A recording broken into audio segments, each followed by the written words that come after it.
Welcome back to my lessons in church history. In the last program, I was talking about this letter I got last November from Jimmy Carter, Carter Center, who wants to promote peace and reduce human suffering and disease in the world. And he was talking about that guinea microscopic larva in people's water in Latin America and Africa, and it turns, once the water is drank by millions of people, it turns into a 3-foot long worm in their body. Well, 99% of that bad water has been dealt with regard to, like, the filters the government has brought to our places, and also delegating in our community, the church pastors and the fire stations, different people, with regard to the FEMA intervention here, with regard to Governor Snyder and him addressing these problems and moving to eliminate the problem and to solve it, has extended up until April this emergency status of what Flint is in right now with regard to their water. And we weren't the only ones that were given filters, though, because, as I was saying in the last program,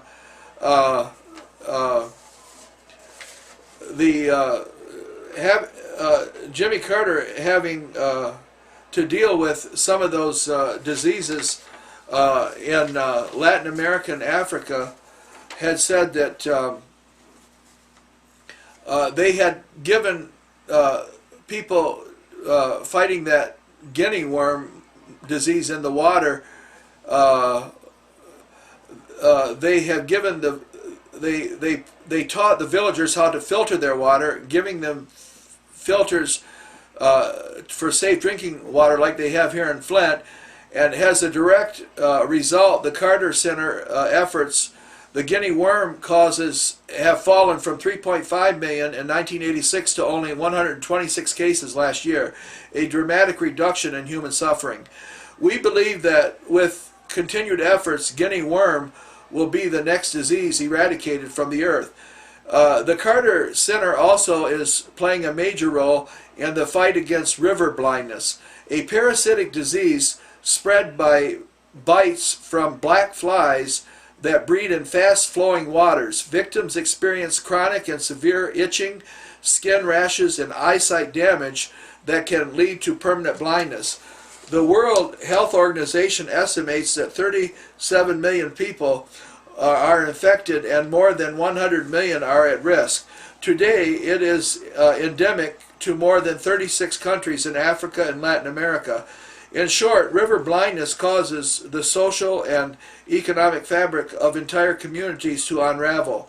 Agricultural production drops, children must care for their sick parents, and adolescents concerned about the stigma associated with the disease and fearing they may become blind or disfigured leave home. All of these ruinous outcomes can be prevented by giving people a single annual dose of Merktizan, a drug donated by Merck & Company Incorporated that eliminates the terrible progression of symptoms of river blindness. The Carter Center has made free distribution of this miraculous medicine the centerpiece of our assault on river blindness. So far, we have helped to provide more than 220 million treatments to people in Nigeria, Sudan, the Republic of South Sudan, Cameroon, Uganda, Ethiopia, and Latin American countries. The Carter Center is one of the only non-government organizations fighting river blindness on a global scale, an approach that needs to combat this dreadful disease. Mediating conflicts, advancing democracy, and providing water filters and drinkable purified water are just a few of the ways the Carter Center wages peace, fights disease, and builds hope for peace in need. Now, I brought that up for you all to be in prayer about, in addition to our local City Flint's water crisis. Now, because I told you that FEMA was conceived in the first place, Federal Emergency Management Agency, in George Bush Sr.'s administration in 1990-91, just before Bill Clinton was elected president in 92. And it deals with natural disasters and man-made disasters. Now, a natural disaster, April 7th, 2011, the Japanese earthquake and resultant tsunami. There was an earthquake in Japan April 7th, and the aftershock resulted in a tsunami about 8 p.m. on a few days later, on the 11th. There was a tsunami after the earthquake. And the fourth most powerful earthquake in the world since modern record-keeping began. Do you know that? That the Japanese earthquake of 2011 was one of the worst earthquakes in modern record-keeping history since 1901. And that earthquake triggered a powerful tsunami, generating sound waves picked up by orbiting satellites up by the International Space Station 300 miles above us on the surface of the Earth. The Japanese earthquake in 2011 resulted in, now you know the United Nations has agencies similar to our American government's FEMA too to deal with these kind of natural disasters. The Japanese earthquake, it resulted in 18,500 deaths and leaving 1.5 million people without electricity or water, and causing the nuclear reactor in Fukushima to melt down or blow up. And when you total up as far as all the damage that was done and lives lost, it cost the World Bank, the International World Bank, $235 billion, which is $4 trillion. That was the worst earthquake, like I said, in modern recorded history. And it wasn't as bad, though, as we remember the catastrophic flood in Noah's day. The whole earth was in a chaotic state then, and was destroyed, everybody on the earth except for Noah and the 8 people on his ark. Now, if you want to compare, for instance, the $250 billion that was lost and the 18,500 deaths and lives that were lost in the Japanese earthquake with the New York, D.C. 9/11 terrorist attack, after they summed up the total lives lost in that it was 3,031 deaths and a $60 billion loss. And this reminded me of the 1986 Chernobyl nuclear power plant disaster, when there was a meltdown in that nuclear reactor on the 26th of April in 1986. And the International Atomic Energy Agency was involved there, like FEMA. The Federal Emergency Management Agency was involved here in Flint with our water crisis. But the cities that were affected by that was Chernobyl and a city called Pripyat and Belarus. And it also affected that radioactive fallout with the meltdown of the Chernobyl nuclear reactor. It affected the nearby Dnieper River in Russia. At that time, it was all there, part of the Soviet Union. And a radioactive fallout in the Soviet Union and Europe, just because of what happened there. And from 1986, when the incident happened, up to the year 2000, 350,400 people were evacuated from these different areas where that nuclear reactor meltdown and radioactive decay dumped after the meltdown. They had to resettle other places. 350,400 people. 60% of the fallout landed in Belarus from that nuclear reactor meltdown in Chernobyl, and a total of 4,000 deaths. And that radiation contamination exacerbated people that did have cancer conditions, and it also developed thyroid cancer in many of the people. Now, some of the older people who had lived in those nearby cities where that nuclear reactor disaster was at didn't want to leave the city, and they ended up dying. Even the animals, everything in that city, in that area, died of radioactive decay. But most everybody did get out of there and relocate. Now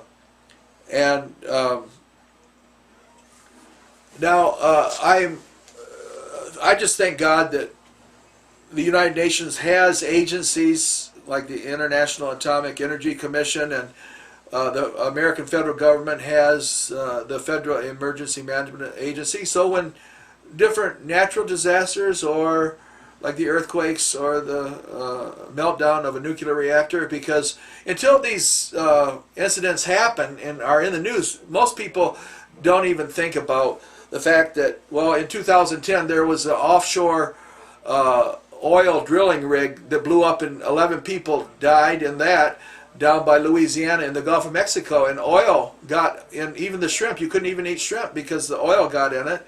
But FEMA was there, and that situation was contained.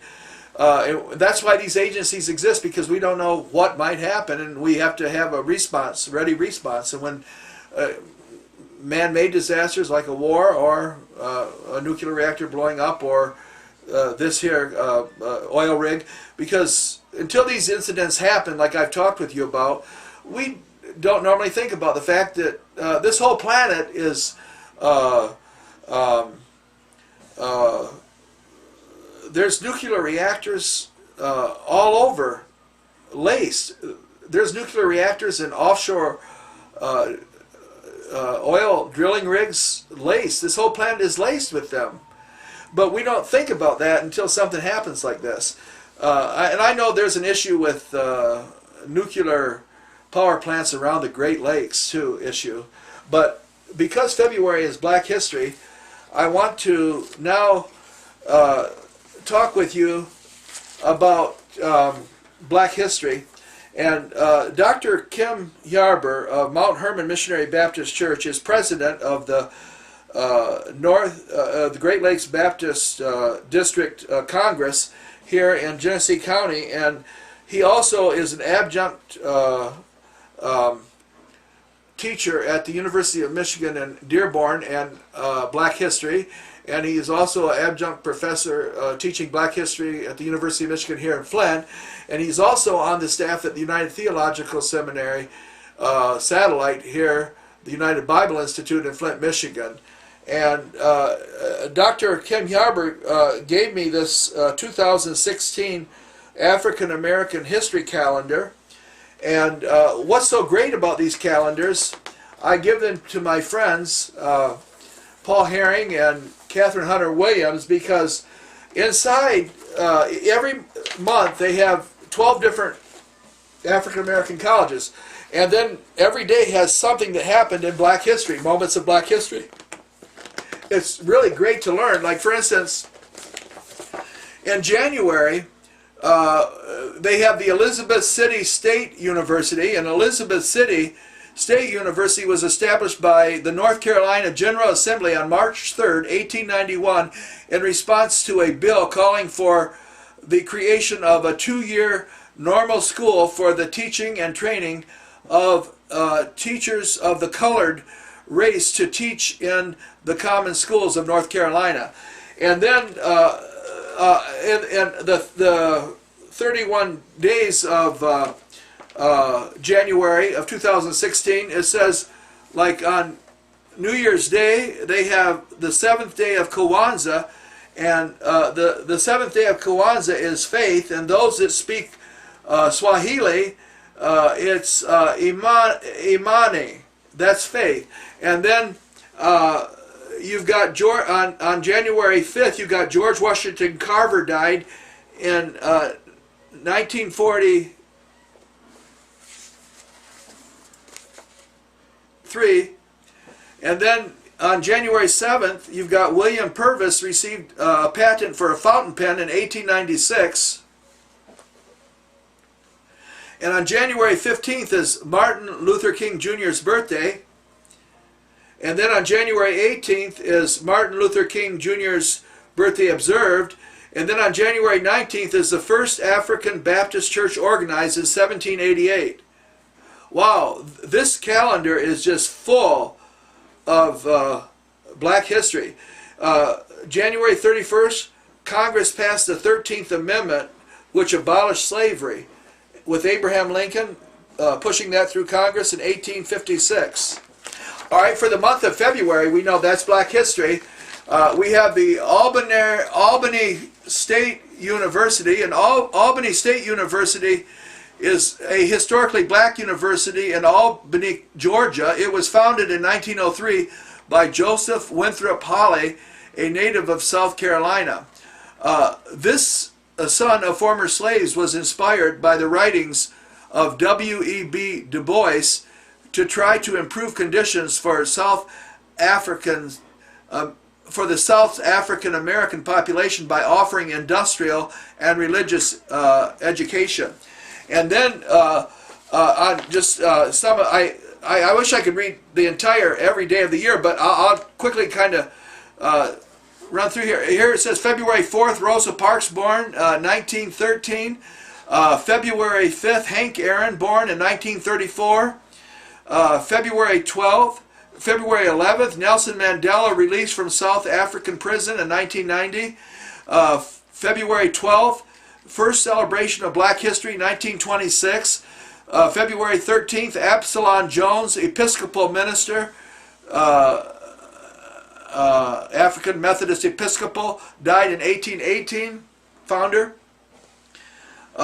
February 14th, Augusta Institute, later Morehouse College, opened in 1867. In addition to being Valentine's Day for all you lovers. And then, as you know, February 15th is President's Day. But in Black history, it says Henry Lewis Lead Symphony, 1968. And then February 21st, Barbara Jordan, who was a phenomenally successful and powerful woman in the Democratic National Convention. Barbara Jordan, they've even put her on a postage stamp. She's been gone now for some time, but she was a great unifier for the Democratic National Convention. Barbara Jordan, Congresswoman, born in February 21st, 1936. February 22nd, Adam Clayton Powell denied congressional seat in 1967. And February 23rd, W.E.B. Du Bois, author, editor, and educator, born in 1868. And February 28th, the late Michael Jackson wins 8 Grammy Awards in 1984. And then for the month of March, you've got the Bethune-Cookman University. Mary McLeod Bethune founded the Daytona Educational and Industrial Training School in 1904. The school underwent several stages of growth and development through the years, and in 1923 it merged with the Cookman Institute of Jacksonville, Florida, to become a co-ed high school. And in March, with regard to Black history sightings on the days in March, you've got March 6th was Dred Scott decision in 1857. In March 10th, Harriet Tubman died in 1913. March 11th, Raisin in the Sun opens on Broadway in 1959. And March 16th, Freedom's Journal, Sweet Freedom, first published in New York in 1827. And March 19th, Leon Sullivan elected General Motors Board of Directors in 1970. And on March 20th is Palm Sunday, when the Lord came into Jerusalem on the back of an ass, and people strew palm branches down in front of him and were saying, Hosanna, Hosanna, blessed is he who comes in the name of the Lord. Well, that was the day in Black history also for, on March 20th, Uncle Tom's Cabin, published in 1852 on Palm Sunday. And then we have, for the month of April, Concordia College, and Concordia's beginning has its roots in the desire of a woman named Rosa Young to provide good Christian education to rural African Americans in central Alabama. And in April, they have cited on April 4th, the Reverend Martin Luther King Jr. assassinated in Memphis, Tennessee, 1968. April 5th, Booker T. Washington, born in 1856. April 6th, Sugar Ray Leonard becomes middleweight champion, 1986. And April 8th, Hank Aaron hits his 715th home run in 1974. April 18th, Marian Anderson sang on the steps of the Lincoln Memorial, 1939, and to memorialize her, they have put her on a Series I U.S. savings bond, on a $5,000 Series I U.S. savings bond. And then on April 20th, Harriet Tubman starts working on the Underground Railroad in 1853, and the government is actually thinking about putting Harriet Tubman on a $20 bill, paper currency, because she was a spy for Abraham Lincoln's government. And the South was trying to overthrow the Union government under the Constitution of the United States. That's not allowed. And then you have chapter 20, on the 25th of April, you have Ella Fitzgerald, a jazz singer born in 1918. And then on the 29th of April is Duke Ellington's, was born in 1899.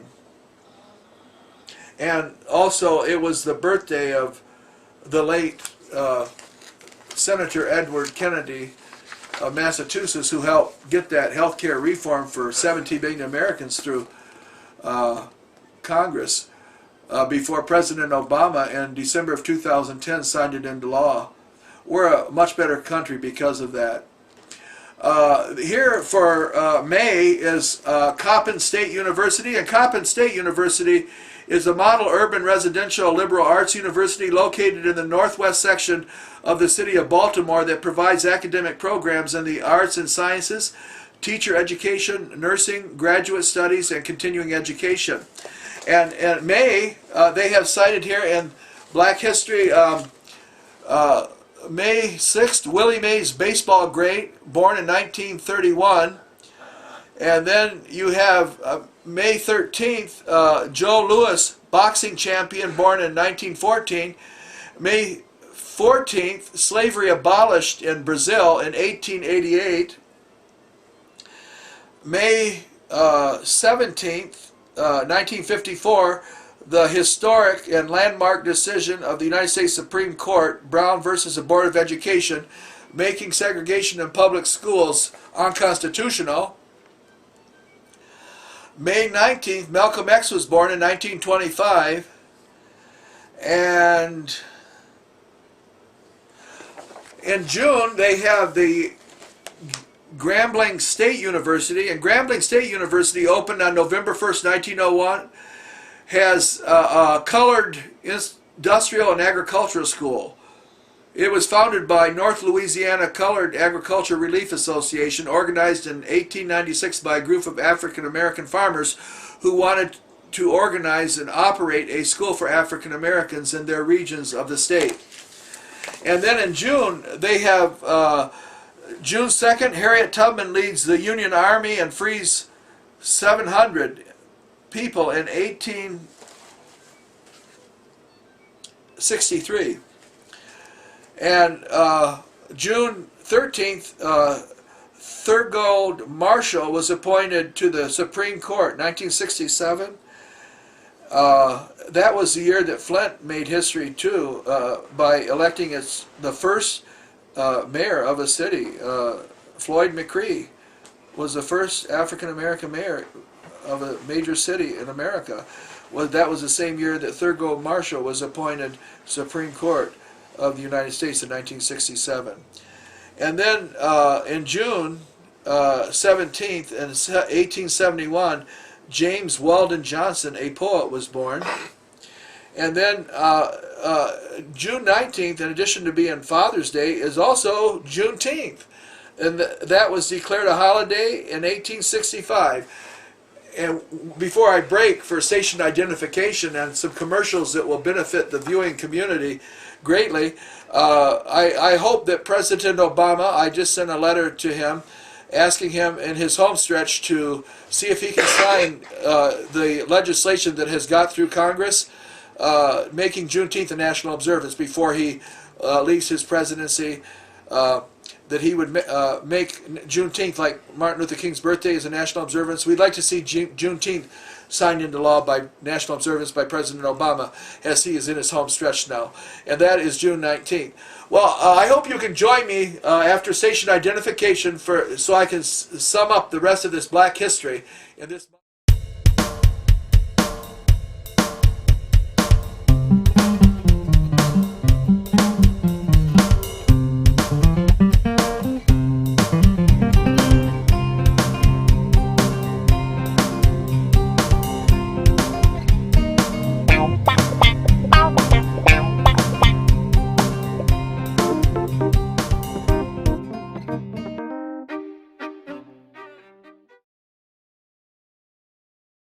Success and lives of Flint Community School students and families. Become a partner. 978 Flint's newest radio station.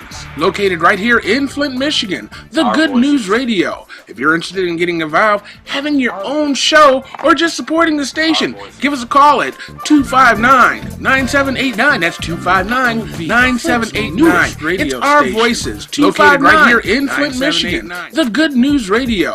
If you're interested in getting involved, having your own show, or just supporting the station, give us a call at 259-9789. Supernova of skill or talent or whatever it is.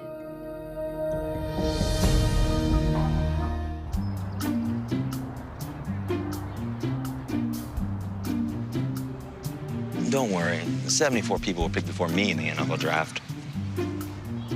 To fight childhood obesity, United Way and the NFL are helping kids play at least 60 minutes a day.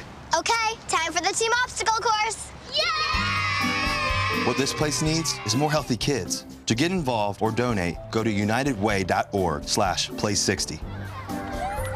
Now I get it.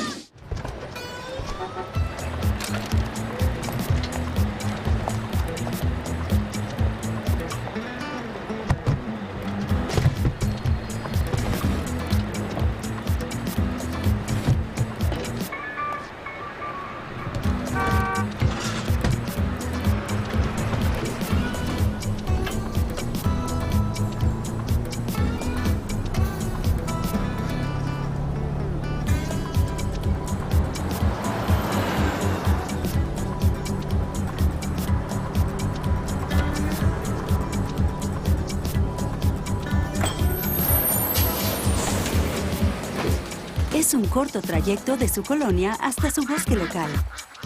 Encuentre actividades como pasear en bote y en bicicleta o ir a acampar y de excursión, además de mucho más. Para encontrar un parque o zona verde cerca de usted, visite descubreelbosque.org.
Happy Black History, everybody. Happy Black History. It's February 2016.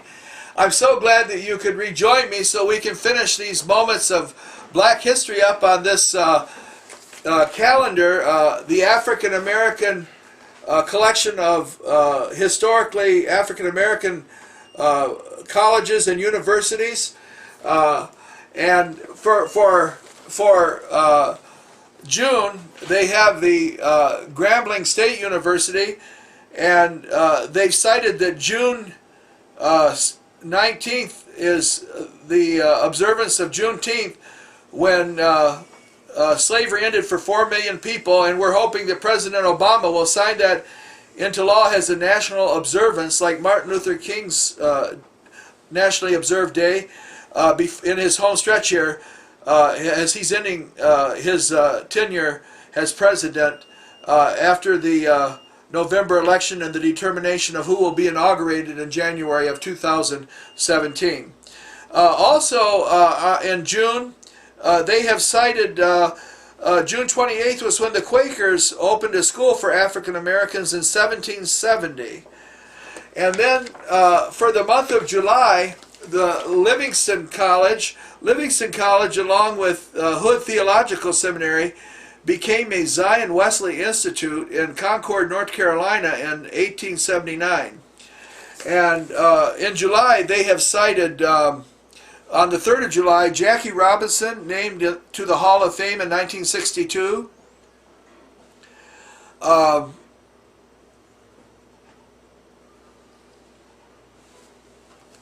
And then July 12th, George Washington Carver, inventor, born in 1861. And July 26th, Liberia, West Africa, Independence Day, 1847. That's where Simon of Cyrene lived, in that area of Liberia, West Africa. He helped Jesus carry his cross up Via Dolorosa. The Lord dropped exhausted after being whipped, and so this man from Africa actually helped Jesus carry his cross the rest of the way up Calvary's mountain to be our Savior and Redeemer.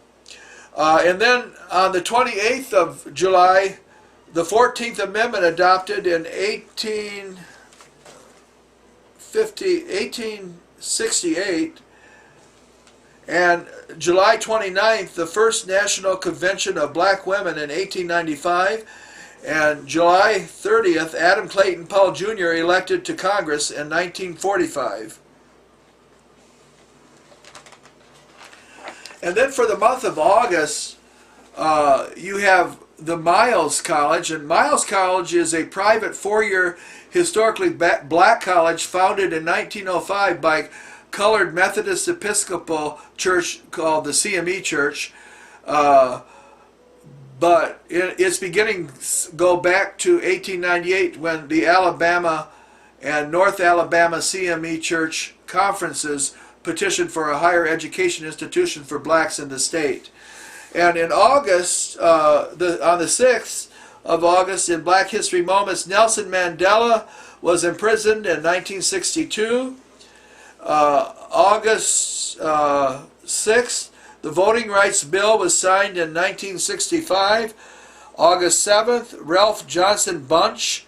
We have an elementary school in Flint named after this man. Ralph Johnson Bunch was born in 1903. August 9th, Jesse Owens wins the 4th gold medal in Berlin in 1936. August 12th, Frederick Douglass home declared national shrine in 1922.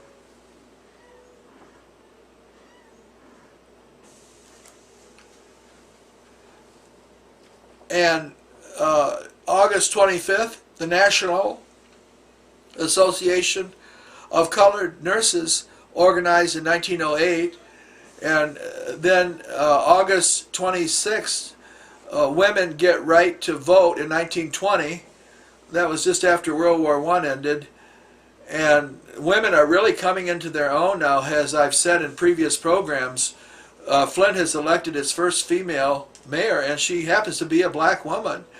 And as you know, last Sunday, the Democratic National Convention's candidate for president, November of 2016, Hillary Clinton was here, the former Secretary of State in the President Obama's administration. There was standing room. There wasn't even standing room in this big auditorium at the House of Prayer Missionary Baptist Church on Carpenter Road, across the street from Northwestern High School. She was here a couple days ago too, talking about how the Democrats have generated 14 million jobs and brought health care to 17 million Americans, and she wants to keep the country moving forward to build a strong middle class. That's what she talked about. And then on August 27th, it says the National Council of Negro Women, founded in 1835. And then August 28th, March on Washington for Jobs and Freedom in 1963. See, jobs has been an issue for a long time. Even Martin Luther King Jr. was, the late Reverend Dr. Martin Luther King, he was concerned about jobs. Not only freedom, but jobs, jobs, jobs. And President Obama fulfilled his promise. When he said jobs, jobs, jobs, you got 14 million more jobs, jobs, jobs. And I'm sure that makes you all happy. And I want you to continue to be in prayer for us as a country, too, and our recovery from a time that when he first took office, it was the worst financial crisis since the Great Depression of 1929. So continue to be in prayer. And then on the 29th of August, the Civil Rights Act was passed in 1957. And then in 1930, the NAACP's executive director, Roy Wilkins, was born in 1901. And as you know, we've got a Wilkins Elementary School here in Flint, too, to memorialize him. And then on the 31st of August, Henry Blair patents the cotton planter in 1834. And then, for the month of September, the 12 months of the year on this calendar, each month has an African American, historically black African American university or college on its page. Here for September, it says, in 1910, Dr. James Shepard, of Durham, a Durham pharmacist and religious educator, opened the National Religious Training School and Chautauqua for the colored race, and declared its purpose to be the development in young men and women of the character and sound academic training requisite for real service to the nation. The North Carolina General University. And in September, they have cited for Black History moments every day of the month. I can't read them all, but on the 8th of September, Roy Wilkins, executive director of the NAACP, died in 1981. And then September 9th was the Association for the Study of Negro Life and History, founded in 1915. And September 10th was Mordecai Johnson, President of Howard University, died. Mordecai Johnson in 1976. And then September 11th, 1999, Serena Williams wins the U.S. Open. And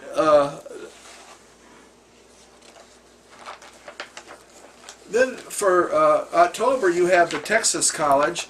And Texas College was founded by a group of ministers affiliated with the Christian Methodist Episcopal CME Church. The founding represented the start of the educational process for a group of disenfranchised individuals in the area of East Texas, city of Tyler. These historically black colleges were founded to counteract what was going on, especially in the South, with regard to the denigration or the marginalization of African American people. And in October, they have cited in Black History Moments, on the 4th of October, New Orleans Tribune was founded. The newspaper, New Orleans Tribune, was founded in 1864. And the Reverend Jesse Jackson was born on October 8th, a minister born in 1941, the Reverend Jesse Jackson. And October 12th, Dick Gregory, an activist comedian, was born in 1932. And October 23rd, NAACP petitions United Nations about racial injustices in 1947.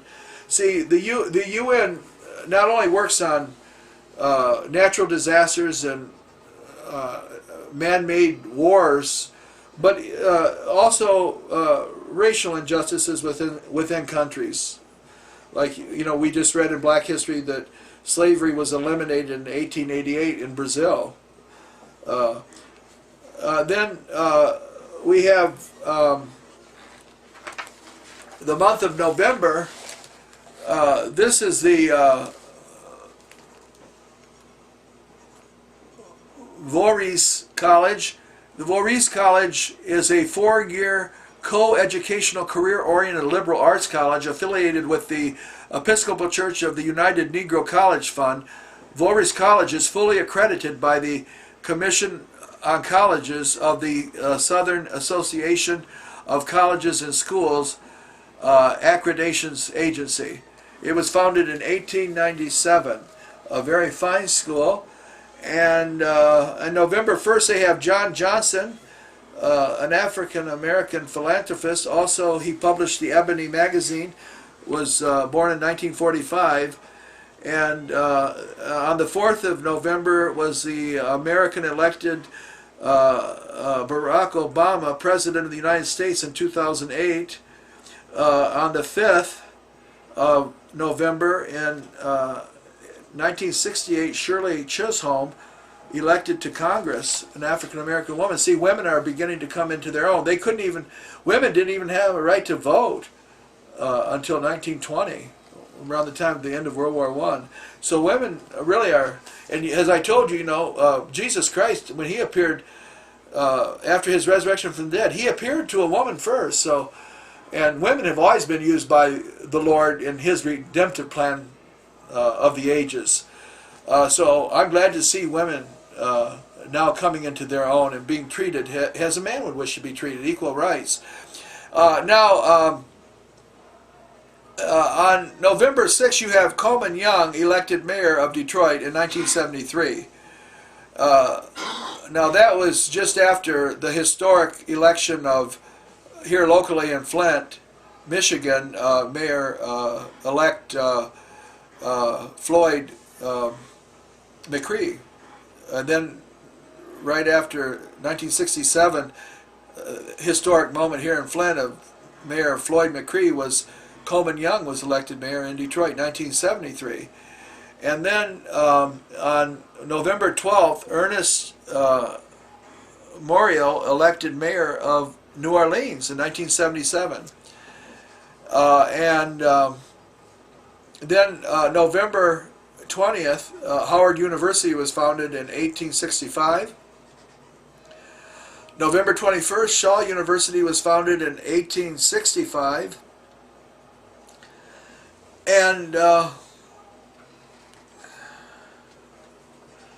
on the 29th of November, Adam Clayton Powell was born in 1908. And on the 30th of November, Shirley Chisholm, Congresswoman, was born in 1924. And then for, lastly, concluding the 12 months of the year and the 12 colleges, here's Xavier University. Xavier University of Louisiana is the only black and Catholic college in the United States, located in New Orleans. The small liberal arts college dates back to 1915, when St. Catherine Drexel and Sisters of the Blessed Sacrament founded a coeducational secondary school from which it evolved.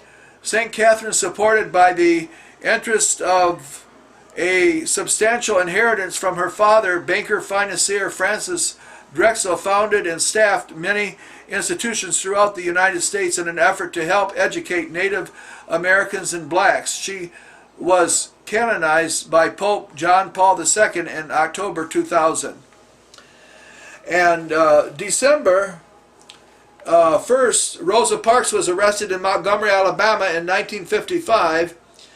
On the 3rd of December, the North Star anti-slavery newspaper started in 1847.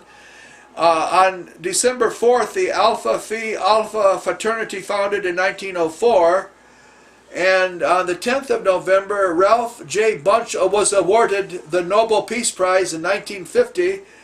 And on the 13th of December, black women complete office training for the Waves in 1944. Women in the military. And December 16th, Andrew Young becomes ambassador to the United Nations in 1976.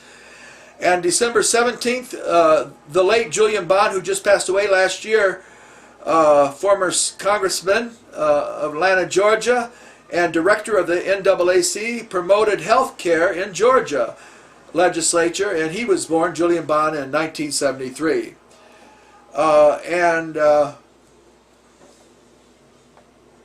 On Christmas Day, Robert Blake received a Medal of Honor in 1863, and on the 26th of December is the Kwanzaa Unity, and in Swahili, unity is spoken language umoja, unity. And then on the 27th of December is the self-determination of Kwanzaa, and the way you pronounce that in Swahili is Kujichagulia. Kujichagulia. I'm learning how to speak Kuji. Could you say that? Kujichagulia. Kujichagulia. That's Swahili, and then on the that was unity and determination. The third day of Kwanzaa is work and responsibility, and that is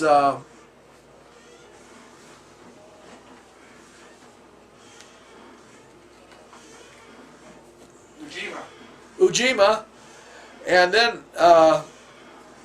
on the fourth day of Kwanzaa is cooperative economics. Ujama. And the fifth day of Kwanzaa is purpose, and that is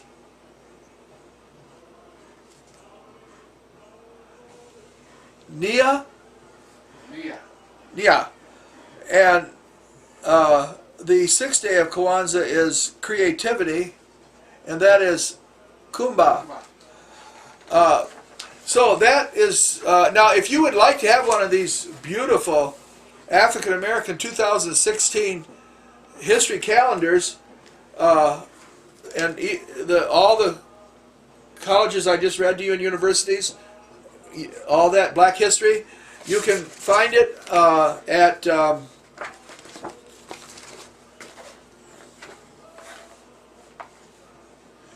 on the internet. Visit African, all one word, African American Collector Edition.com. That's collector plural. If you visit African American Collectors Edition.com, you can order one of these calendars, of which I have just read to you with regard to being Black History Month and African American institutions of higher learning.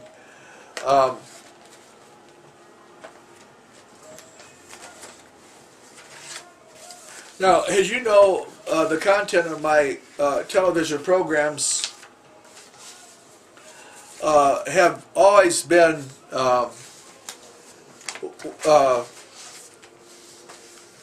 mostly I have my program content has been in church history lessons about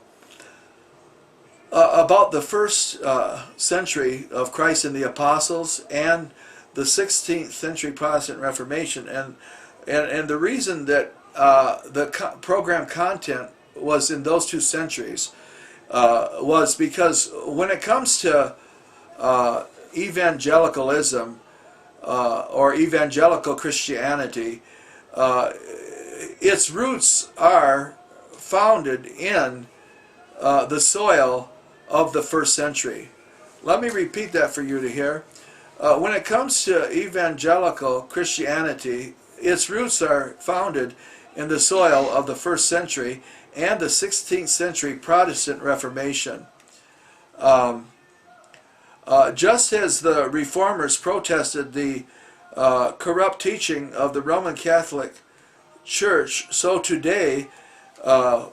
L. Mohner, who is the president of a Baptist theological seminary, believes that modern evangelicalism today is in need itself, in need of a modern reformation. And many people think that in theological circles that the 16th century Protestant Reformation with Martin Luther and John Calvin and Zwingli and many others is over because that happened 500 years ago.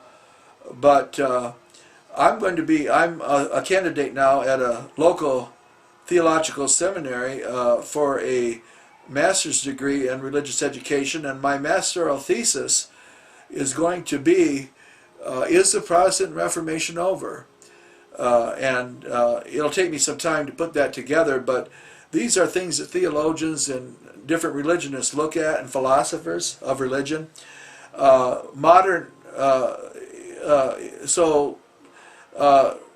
Simply put, the 19th century's great Charles Haddon Spurgeon, who was a preacher in the Metropolitan Tabernacle in London back in the 1800s, Charles Spurgeon, he looked at Reformed theology, living at the time he did, after the Reformation had been going on for a couple hundred years, since in Charles Spurgeon time in 1800s. Remember, the Protestant Reformation started in the 16th century, and here you've got Spurgeon in the 19th century actually looking at Reformed theology and biblical theology. And Spurgeon said in some of his writings that the Protestant Reformation he was saying at the very heart of the Protestant Reformation and the historical Christian evangelicalism, at the very heart of the Protestant Reformation and historic Christian evangelicalism is Reformed theology. And he said, actually, because Reformed theology is all biblical, and all of its content is the gospel, the death, the birth, the ministry, the death and the burial of Jesus Christ, is to actually speak of the gospel and the content of the gospel and revival itself. So there was a great revival of the gospel and God's love letter that was delivered to the human race in the first century with Christ and his apostles. It was miraculous what was going on in the first century in being delivered, this glorious, wonderful gospel. And it was during the dark Middle Ages, the gospel light was went out, but then there was a great revival, lightness from darkness, in the 16th century, beginning around the time of when Martin Luther nailed his 95 indictments against the Roman Catholic Church on the University of Wittenberg doors. And I do want to share them 95 indictments with you and with regard to, well, the question I was just asking, is the Protestant Reformation over, or is there a new Reformation going on right now in modern evangelicalism? There was a man here in Flint, Michigan named the Reverend Bernard Gill, a respected Church of the Nazarene minister who wrote 95 indictments or theses against the Church of the Nazarene. And I will be sharing some of that content with you in future programs as well. But with the remaining few moments, I want to tell you in this particular session that I'm going to be in future, before I can get to the 95 theses of the two theologians, Martin Luther and Bernard Gill, I wanted to read with you some secular history from the University of Michigan curriculum here in Flint, Michigan on Western civilization. Has a background to what did happen 500 years ago and what is, and then bring it up to speed with what's going on now in the 21st century. This would be a secular history book of Western civilization from the University of Michigan here in Flint. And then I have a Bible college book called Christianity Through the Centuries that I want to share with you some excerpts as a background before we get into the 95 thesis documents of the Protestant and Roman Catholic expositors. I hope that you'll join me.